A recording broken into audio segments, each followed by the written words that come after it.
Hello YouTube family, Facebook family, आप लोग कैसे हैं? उम्मीद करती हूँ आप लोग अच्छे होंगे, स्वस्थ और मस्त होंगे। मैं पूनम मोदी सिंगर अपने यूट्यूब चैनल, फेसबुक चैनल पर आप सभी का स्वागत, वंदन, अभिनंदन करती हूँ। और मैं आज आप सभी के बीच में एक बहुत ही सुंदर प्यारा सा गैस महंगाई गीत लेकर आई हूँ। इस समय गैस की बहुत ज़्यादा किल्लतें चल रही है, लाइन लगाने पर भी गैस नहीं मिल रहा है। तो एक बहुत ही दर्द भरा गीत है। एक औरत अपने पति से क्या कहती है, गीत के माध्यम से पूरा सुनिएगा। जैसा भी लगेगा कमेंट बॉक्स में आप लोग बताइएगा।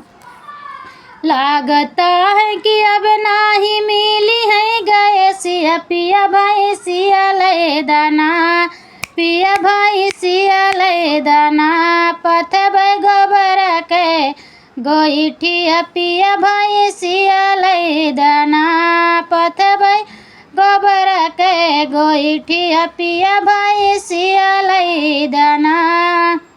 चूल्हिया से हमरा के दूर कैला मोदी जी, अब डर लागता कि बानी है विरोधी जी। चूल्हिया से हमरा के दूर कैला मोदी जी, अब डर लागता कि बानी है विरोधी जी।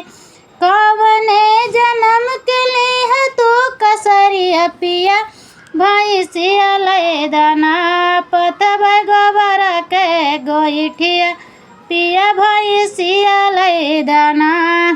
नेतायो विधायक बैठे मुँहवा फुलाई जी, गैस ना मिले तो अब दिए महंगाई जी, गैस ना मिले तो अब दिए महंगाई जी।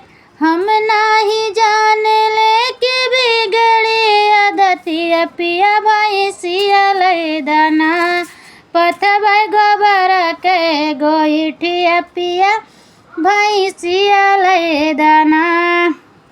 नाही आवे बार हमरे माटिया के चूल्हिया, मिलना गैस बढ़ी गयलिया फतिया। नहीं आवे बार हमरे माटिया के चूल्हिया, मिलना गैस बढ़ी गयली परेशानिया। काऊ खाई के लड़का जाई है ये स्कूलिया, पिया भाई सिया ले दाना, पथब गोबर के गोईठिया, पिया भाई सिया ले दाना।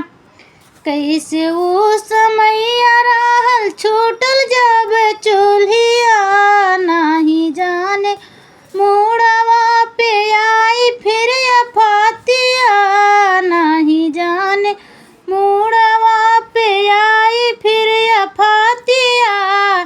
फिर में सिलेंडर दे के बिगाड़ तू आदतिया, पिया भाई सिया ले दाना, पथब गोबर के गोईठिया, पिया भाई सिया ले दाना, पथब गोबर के गोईठिया, पिया भाई सिया ले दाना।